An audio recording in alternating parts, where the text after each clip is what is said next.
해마다 연말이 되면은요, 교수 신문에서 올해의 사자성어를 발표합니다. 전국 대학 교수 1,046명을 대상으로 설문조사해서 발표하는데요.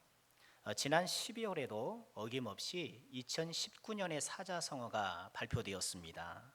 공명지조라는 사자성어인데요.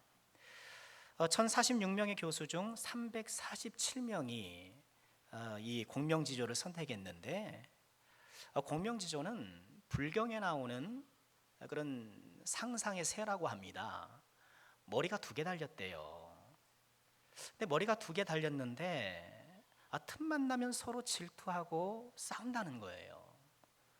그래서 한쪽 머리가 어느 날 다른 한쪽 머리를 독을 먹여서 죽였다는 거예요. 그런데 어떻게 되겠습니까? 결국 자기 자신도 죽게 되었더라. 여러분, 우리나라가 참 정치적으로 대립이 너무 심하잖아요. 정치뿐입니까? 우리 사회가 경쟁으로 치닫고 있기 때문에 상대방을 이겨야 내가 이긴다라는 이런 분위기가 팽배한데, 상대방을 이기려고 하는 것이 결국은 나도 죽는 것. 참 뜻깊은 교훈이 아닐 수 없다, 그렇게 생각이 드는데요. 그런데 교수 신문에 올해 사자성어 2위가 있습니다. 1위는 공명지조였고 2위는요, 1046명 중에 적지 않은 300명이 이것을 지목했다고 하는데, 어목혼주입니다. 어목혼주. 어목, 물고기의 눈이고요. 혼, 뒤섞였다는 뜻이고, 주는 진주라고 해요. 그러니까 물고기의 눈과 진주가 뒤섞여 있는, 가짜와 진짜가 마구 뒤섞여 있는 그런 상태를 비유하는 말이라고 합니다. 저는 개인적으로 이 어목혼주가 우리 사회에 더 적합한 사자성어가 아닐까, 그렇게 생각해 보았는데요. 여러분, 비근한 예로 가짜 뉴스가 얼마나 범람하고 있습니까? 이전에는 TV 방송만 보면 됐는데, 요새는 유튜브 개인 방송하면서 여러 현안에 대해서 각자 다 자기 목소리를 내더라고요. 루소가 그런 말을 했잖아요. 진실에는 네 가지가 있다. 나의 진실, 너의 진실, 그들의 진실, 진실 그 자체. 근데 자꾸만 우리 대한민국을 보면 다 나의 것이 진실이다, 나의 진실만 다 주장하니까 진실 그 자체는 사라지고, 진실이 무엇인지는 모르고 진실을 표방한 서로의 주장만이 난무하는 그런 지경에 이른 것이 아닌가. 여러분, 자꾸만 우리 대한민국 사회가 그렇지 않습니까? 어목혼주의 사회, 진짜와 가짜가 뒤섞여서 분간하기 어려운. 그런데요, 진짜하고 가짜가 뒤섞이면 대개 가짜가 우세해지는 경향이 있어요. 왜 그런가요? 가짜는 싸니까. 여러분, 진품 가방이 싸요, 모조 가방이 싸요? 두말하면 짠소리죠. 가짜와 진짜가 막 섞여 있으면 가짜가 득세하기 쉽고요, 더 나아가서는 가짜가 진짜 행세를 해요. 찰리 채플린의 유명한 예가 있잖아요. 찰리 채플린이 어느 날 휴가차 시골에 갔는데, 그 시골 동네에서 찰리 채플린 흉내내기 대회를 하고 있더라는 거예요. 그래서 이 사람이 장난 삼아서 그 찰리 채플린 흉내내기 대회에 들어갔는데 어떻게 됐을까요? 3등 했어요. 찰리 채플린 흉내내기 대회에서 진짜 찰리 채플린이 3등하는.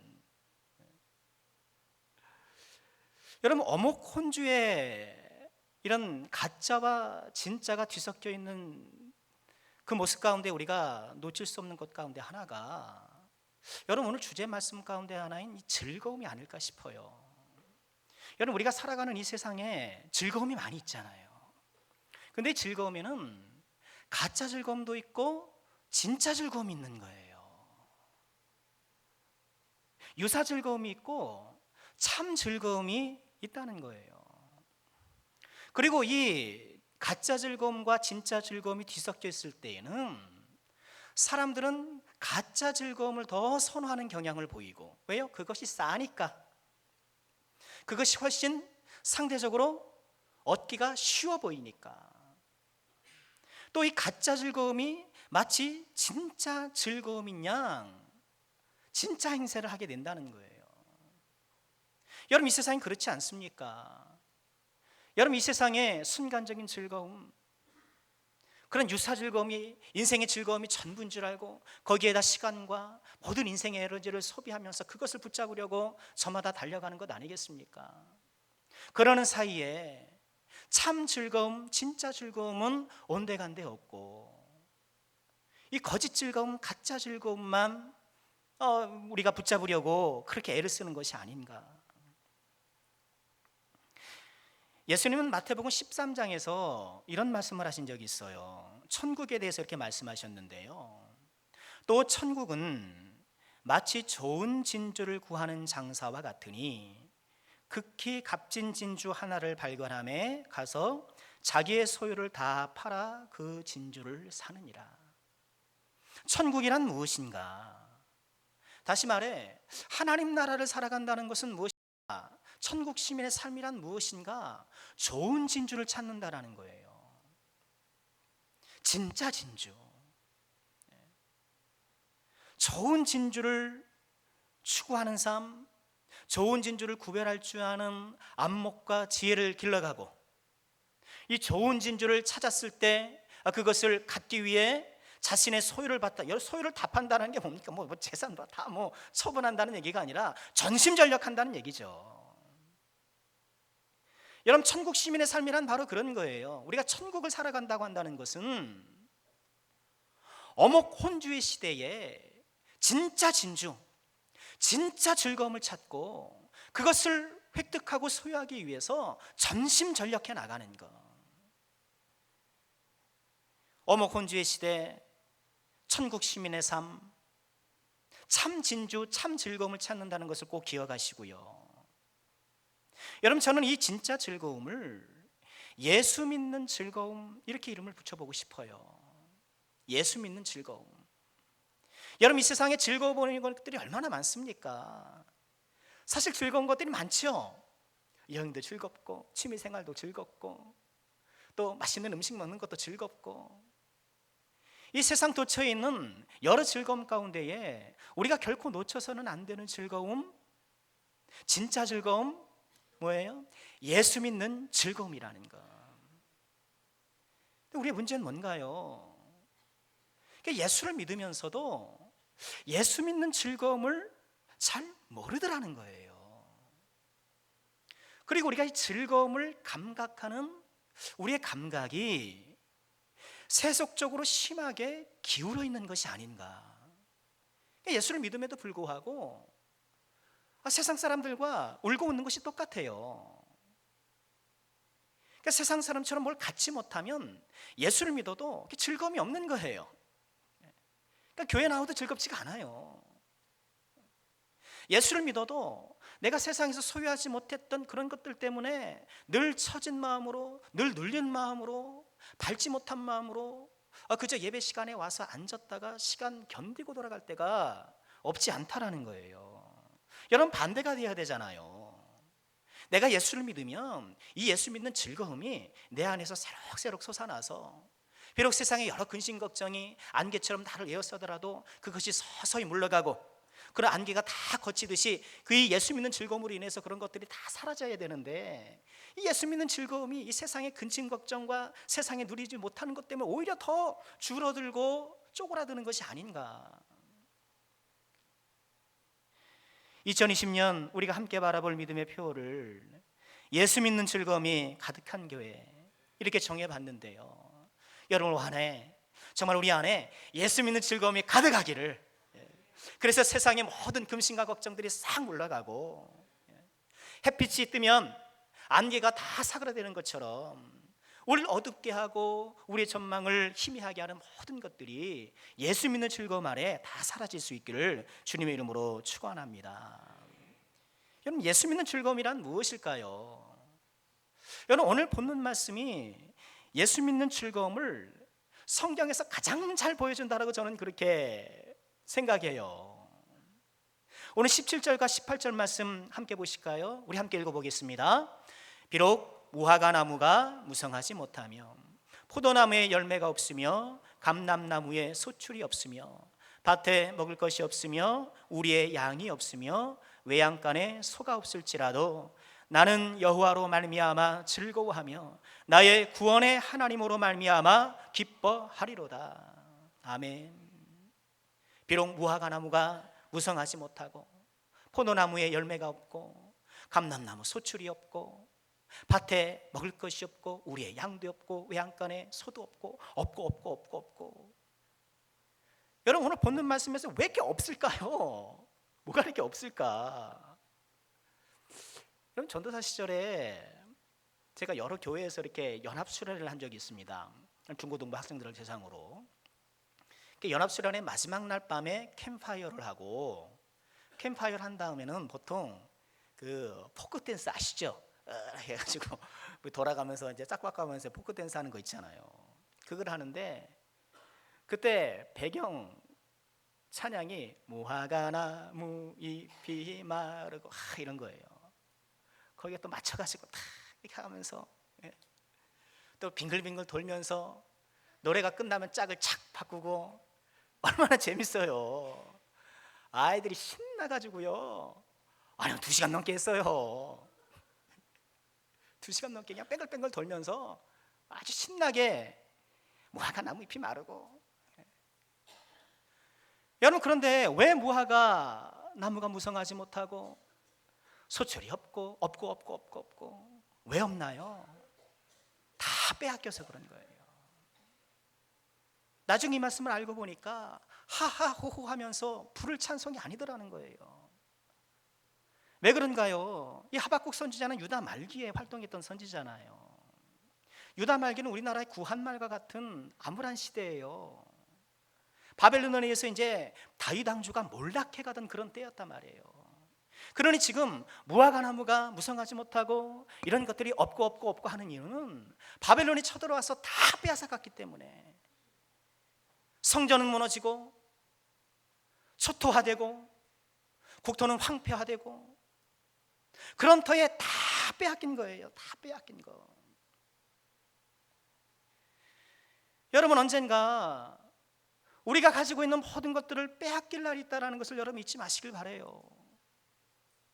여러분, 우리 젊음도 빼앗길 것이고요, 건강도 빼앗길 것이고요, 우리의 지식도 빼앗길 것이고 우리의 재산도 빼앗길 것이고요, 우리의 부모님도 빼앗길 것이고 이미 빼앗긴 분도 계시지만 우리 사랑하는 자녀도 다 빼앗길 날이 있을 거예요.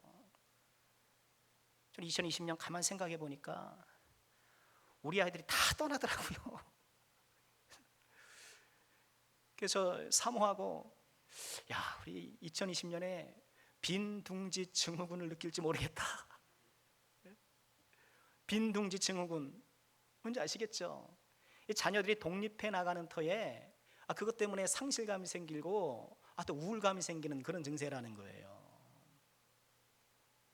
여러분, 다 빼앗겨요. 다 빼앗겨요. 내 것 같지만, 내가 영원히 붙잡고 누릴 것 같지만 언젠가 다 내 곁을 떠날 때가 있다라는 거. 여러분, 모든 것들을 빼앗기지만 그 가운데 빼앗기지 않는 것이 있다라고 오늘 말씀이 우리에게 얘기해 주시는 거예요. 뭐예요? 여호와로 말미암는 즐거움, 예수 믿는 즐거움은 결코 빼앗을 수 없는 그런 즐거움이라는 거예요. 여러분, 우리에게 이런 즐거움이 있기를 주의 이름으로 축원합니다. 요한복음 16장 22절에 우리 예수님이 이렇게 말씀을 하셨어요. 지금은 너희가 근심하나 내가 다시 너희를 보리니 너희 마음이 기쁠 것이요 너희 기쁨을 빼앗을 자 없으리라.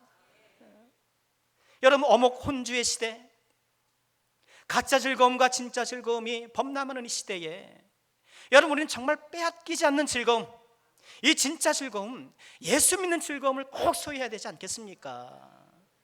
2020년 이 예수 믿는 즐거움을 꼭 마음의 간직함을 통하여서 모든 것을 빼앗길 수밖에 없는 우리 인생의 운명 가운데서도 이 즐거움을 꼭 소유하여 날마다 승리길을 걸어가시기를 주님의 이름으로 축복드립니다. 그러면 우리는 어떻게 이 예수 믿는 즐거움을 누릴 수 있을까? 두 가지를 적용해보고 말씀을 마칠까 합니다.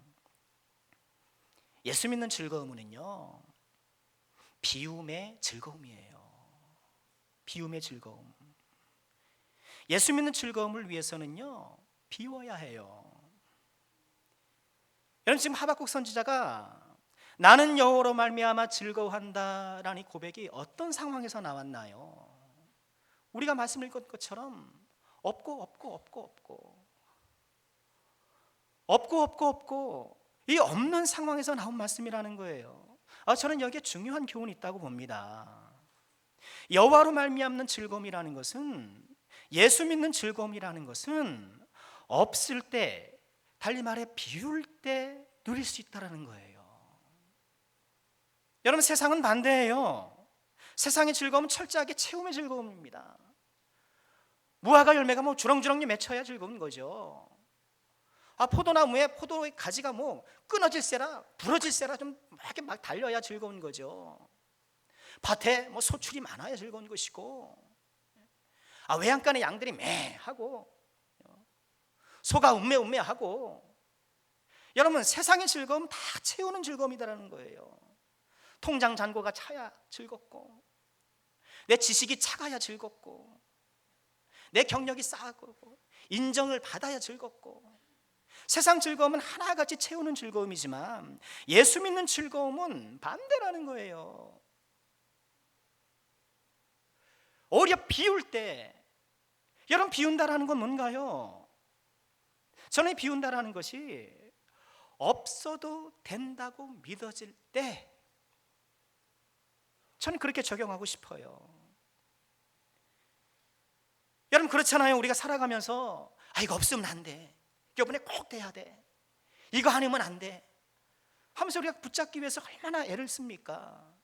그런데 예수 믿는 즐거움은 내가 정말 없어서는 안 될 것 같은 그것, 안 되면 큰일 날 것 같은 그것이 없을 때, 그것이 없어도 된다라고 내 마음속에 믿어지고 오직 주님 한 분만으로 만족한다라고 할 때, 이 예수 믿는 즐거움이 우리 안에 솟아나더라는 거예요.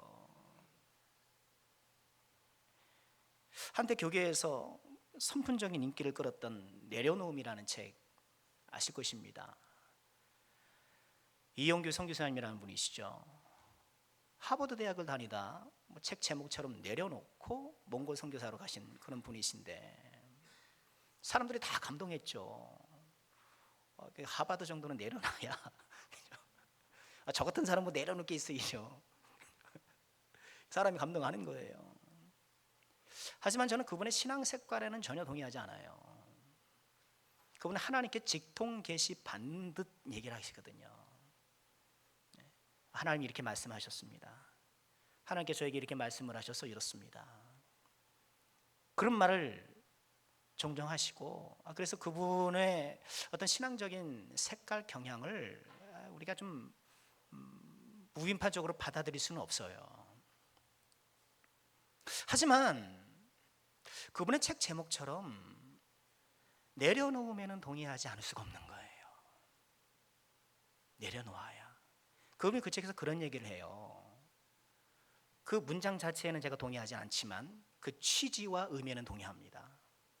왜 하나님의 음성을 들을 수 없는가? 하나님이 말씀하시면 무엇이든지 순종하겠다라는 준비가 안 돼 있어서 그렇다. 그분은 그렇게 얘기를 해요. 그러더라죠. 저는 그 문장 자체에는 100% 동의할 수는 없어요. 그렇지만 그 이야기가 품고 있는 취지에는 적극 동의합니다. 뭐예요? 나를 비워놔야 된다는 거예요. 나를 비워야 된다는 거예요. 여러분, 예수 믿는 즐거움이 가득한 교회, 여러분 저 문구를 보면서 어떤 생각을 하셨습니까? 그래, 좀 우리 교회 생활이 좀 즐거웠으면 좋겠다. 별 문제 없이 좀 교회 좀 다니고 봉사도 좀 신나게 하고 인간관계도 좀 돈독히 하면서 필요합니다. 여러분, 그것이 예수 믿는 즐거움의 한 부분이라는 것을 우리는 인정해야 합니다. 그러나 예수 믿는 즐거움은 교회 생활의 즐거움, 즐거운 교회 생활 그 이상이라는 거예요. 무엇인가요? 비움의 즐거움이라는 거예요. 비움의 즐거움. 오직 주님으로 만족합니다. 주님 한 분만 있으면 돼요. 여러분, 이처럼 나에게 꼭 필요하다고 생각되는 모든 것들이 없어도 된다, 오직 주님만 계시면 됩니다 라는 그런 진실한 고백이 내 안에서 솟아나올 때에 우리 안에 예수 믿는 즐거움이 채워지더라는 거예요. 이런 은혜가 꼭 있으시기를 주의 이름으로 축원드립니다. 여러분, 예수 믿는 즐거움은 비움의 즐거움이에요. 자족의 즐거움이에요. 여러분, 히브리서 13장 5절에 이렇게 말씀을 하셨어요. 돈을 사랑하지 말고 있는 바를 족한 줄로 알아. 그가 친히 말씀하시기를 내가 결코 너희를 버리지 아니하고 너희를 떠나지 아니하리라. 돈을 사랑하지 말고 있는 바를 족한 줄로 알아라.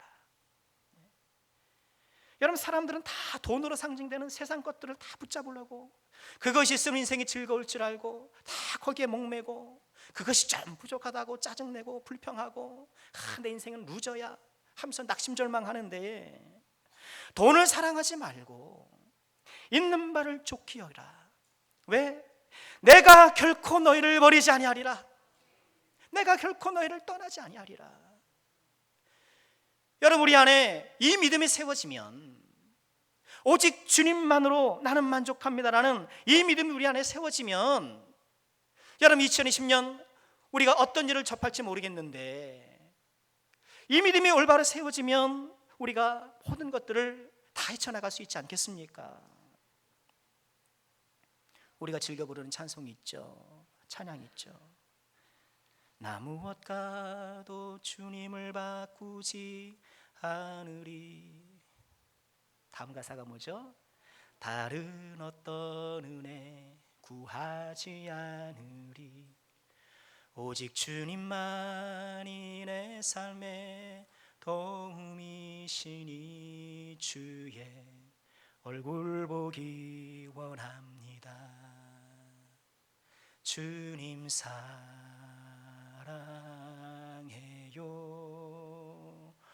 온 마음과 정성 다해 하나님의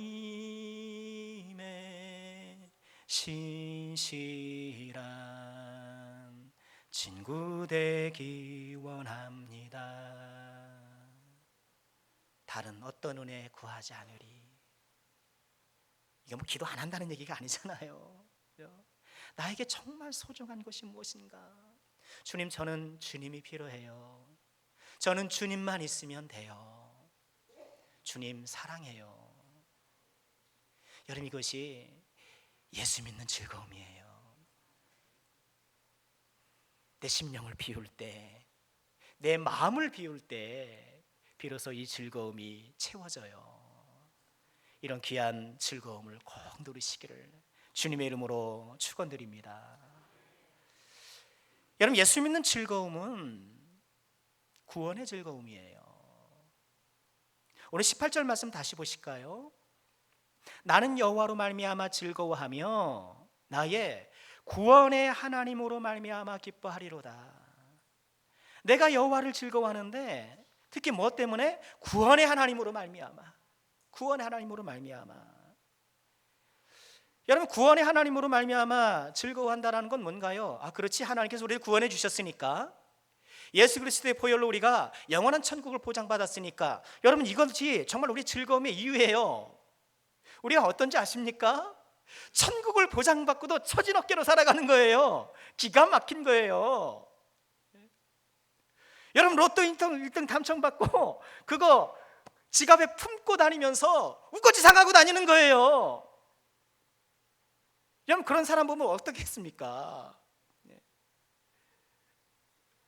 로또 당첨 복권 탁 가슴에 품고 막 불평불만하고 다니는 건 참 기가 막힌 것 아니겠습니까? 우리가 다 그 꼴이라니까요. 천국을 보장받고 영생을 보장받았음에도 불구하고 마치 아무것도 가지지 못한 것처럼 이 세상의 가짜 즐거움이 충족되지 못한 것 때문에 불평하고 불만하면서 인생을 낭비할 때가 있다라는 거예요. 여러분, 오늘 이 3장 18절에서 말씀하시는 것은, 이 구원의 하나님이라는 것은 물론 이처럼 우리를 구원해 주신 그 은혜, 천국을 보장해 주신 그 은혜 때문에 우리가 즐거워하는 것 당연히 포함됩니다만, 그러나 하박국서의 전반적인 맥락에서 보면 이것은 단지 우리를 천국을 보장시켜 주신 것을 넘어서서 그것을 포함하여 우리를 붙들고 계시는 하나님의 은혜에 대한 즐거움이에요. 여기서 말하는 구원은 바로 그것을 포함하고 있는 거예요. 여러분, 하박국서는 3장의 짧은 성경이에요. 하박국서는요, 악인은 형통하고 의인은 고통하는 이 부조리하고 모순된 세상에 대한 하박국의 질문과 하나님의 답변으로 되어 있는 성경이에요. 하박국 질문해요. 하박국의 질문의 요지는 이것이에요. 지금 유다가 범죄해서 하나님께 벌을 받아 바벨론으로부터 고통을 당하는 것을 인정하지만 하박국이 품는 의문은 그거예요. 어떻게 저 악인이 자기보다 의로운 사람까지 집어삼키느냐는 거예요. 여러분, 바벨론에 쳐들어와가지고 뭐 사람들 막 가리는 게 아니잖아요. 여러분, 뭐 하나님 잘 섬기는 사람들은 뭐 바벨론이 오면 뭐 아무 걱정이 없답니까? 다니엘 보시죠, 끌려가잖아요. 아니, 어떻게 이처럼 악인의 무차별적인 강포에 하나님은 방관하고 계십니까? 이게 하박국의 질문의 요지예요. 하나님의 답변의 요지는 이렇습니다. 두 가지예요. 첫 번째는 바벨론은 그 강포로 말미암아 반드시 화를 당하고 처벌을 당할 것이라는 거예요. 걱정하지 마라. 바벨론의 그 강포로 말미암아 바벨론도 처벌받을 것이다. 그 내용이 하나고요. 또 하나는 걱정하지 마라. 의인은 믿음으로 말미암아 살게 될 것이다. 즉, 의인이 다 무차별적인 강포에 의해서 다 쓸려가고 죽는 것 같지만 그렇지 않다라는 거예요. 하나님께서 그들에게 믿음을 심어주시고 그들이 그 믿음으로 살 수 있게끔 그들을 지키시고 보호해 주신다라는 거예요. 이 하나님의 답변을 듣고 하박국이 하나님을 찬양하는 것이 하박국 3장이에요. 그리고 우리가 읽었던 오늘 본문 말씀도 그 찬양의 마지막 부분이고요. 여러분, 참 하나님의 답변을 들은 하박국이 하나님을 찬양하는 이유가 뭘까요? 아이고, 우리를 괴롭히던 바벨론 꼬시하네. 그들도 당하게 되니까 아이고 잘됐다. 여러분, 그런 것일까요? 아니에요. 하박국 자기 눈에는 악인은 형통하고 의인이 고통을 당하는 듯 정의는 온데가 없고 온통 모순과 부조리인 것 같지만 이 모든 상황 배후에서 이것을 붙잡고 계시는 하나님이 있다라는 것을 바라보고, 하나님께서 이 모든 상황을 붙잡고 계시는구나, 하나님께서 이것을 다 다스리고 계시는구나, 통치하시는구나, 섭리하시는구나, 그것을 깨닫고 하나님을 찬양하기 시작하는 거예요. 하박국 3장 2절 유명한 말씀이죠. 여호와여, 주는 이 일을 수년 내에 부응케 하여 주옵소서. 부응한다는 게 뭐야? 교회 부응케 해주세요, 그런 말씀이 아니고 지금 하나님의 계획이 부응하도록, 이 하나님의 계획이 이루도록 하나님 역사해 주세요. 하나님의 뜻이 그러다면 이루어 주세요. 그러나 진노 중에라도 긍휼을 잊지 말아 주세요. 하박국이 지금 여호와로 말미암아 즐거워한다. 여러분, 그것은 무엇입니까? 지금 믿음의 눈을 들어보면, 아니 인간의 눈으로 바라보면 다 없잖아요. 다 없어요. 이것도 없고 저것도 없고 하는 일마다 안 되고 막히고, 직장에서 안 되고 가정에서도 불화하고 뭐 번번이 실패하고 난 되는 게 없어, 풀리는 게 없어. 이렇게 상황은 다 없고지만 그러나 부조리해 보이고 모순돼 보이고 이해가 안 되는 이 상황을 우리 하나님께서 딱 붙잡고 계신다라는 거예요. 그 하나님의 긍휼의 손길이, 그 하나님의 능력의 손길이, 그 하나님의 사랑의 손길이 이 상황을 다 붙잡고 계시다는 것을 믿고 있기 때문에 여러분, 우리는 그것을 섭리라고 배웠지 않습니까? 하나님의 섭리 무엇입니까? 가장 큰 것에서부터 가장 작은 것까지 우리 하나님께서 붙들고 하나님께서 다스리지 않는 것, 하나님의 손길을 벗어난 것은 없다라는 거예요. 국가의 흥망성쇠부터 작은 참새가 시장 통해서 팔리는지 안 팔리는지 그 판매 여부까지 우리 하나님께서 관여하지 않는 부분은 없다라는 거예요. 여러분이 하나님을 바라볼 때에, 이 섭리 하나님을 바라볼 때에 하박국이 기뻐했던 것입니다. 여러분, 예수 믿는 즐거움이란 바로 이것이에요. 하나님께서 나의 삶을 다 붙잡고 계시는구나. 하나님께서 내 인생을 다 붙잡고 인도하고 계시는구나. 이런 하나님의 섭리를 신뢰할 때에 우리 영혼이 누리는 그 평강을 여호와 살롬이라고 하는 거예요. 여러분, 내 마음에 여호와 살롬이 있는가? 예수 믿는 즐거움은 여호와 살롬, 내 영혼 깊은 곳에 내 영혼의 중심을 잘 잡아주고 있는 여호와 살롬의 평강. 잠시 흔들릴 수는 있지만, 그러나 여호와의 살롬, 이 평강의 은혜가 이 즐거움 유리 안에 자리 잡고 있을 때 우리가 이의 중심을 잡는 거예요. 여러분, 세월호 사건 얼마나 안타깝습니까? 그때 당시 사고의 원인을 뭘로 얘기했습니까? 그 언론 발표 가운데 하나가 이 배의 평형수를 뺐다라는 건 아닙니까? 평형수가 뭡니까? 이 배가 철로 만든 배라도 그 배 밑바닥에 배가 흔들릴 때 복원력을 갖도록 하는 평형수를 채우는 거예요. 물이 있어요, 배 안에는. 배 밑바닥에. 이 평형수가 있기 때문에 파도 때문에 이렇게 흔들려도 이 물이 중심을 잡아줘가지고 배가 복원력으로 다시 원위치로 온다는 거예요. 그런데 물건을 더 실으려고 그런 욕심 때문에 이 평형수를 뺐다라는 것 아닙니까? 그러니 배가 기울을 때에 복원력을 잃고 그냥 넘어진 것 아닙니까? 여러분, 우리 영혼의 평형수가 바로 하나님의 섭리를 믿는 여호와 샬롬이라는 거예요. 우리 영혼 밑바닥에, 우리 영혼 깊은 곳에 여호와의 샬롬, 예수 믿는 즐거움이 잔잔히 흐르고 있을 때에 때때로 인생의 파도 때문에 흔들릴 수 있어요. 때때로 우리가 기우뚱할 수 있어요. 그러나 다시 우리가 원위치를 잡고 중심을 잡고 이 믿음의 항해를 해 나가는 거예요.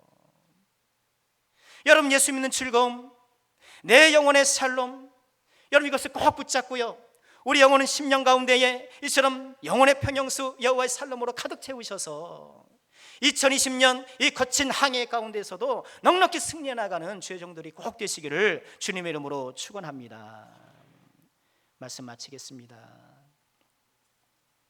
마지막 19절에서 하박국이 이렇게 고백하지요. 주 여호와는 나의 힘이시라. 주 여호와는 나의 힘이시라. 어떤 여호와요? 내가 즐거워하는 하나님이 힘이라는 거예요. 여호로 말미암아 즐거워하는 것이 나의 힘이라는 거예요. 여러분, 느헤미야 8장 10절에 이런 말씀이 있어요. 여호와로 인하여 기뻐하는 것이 너희의 힘이니라. 여러분, 2020년 무엇을 힘삼아 이 하나를 살아가시겠습니까? 무엇을 힘삼아서 이 거친 한 해를 관통해 나가시겠습니까? 여호와를 기뻐하는 것이 우리의 힘이라는 것을 꼭 믿으시고요, 여호와를 즐거워하는 것, 예수 믿는 즐거움이 우리의 힘이 되어서 이 예수 믿는 즐거움, 이것을 통하여 믿음의 순례길에서 승리의 길을 걸어가시는 우리 남성교회 모든 권성들 꼭 되시기를 주님의 이름으로 축원합니다.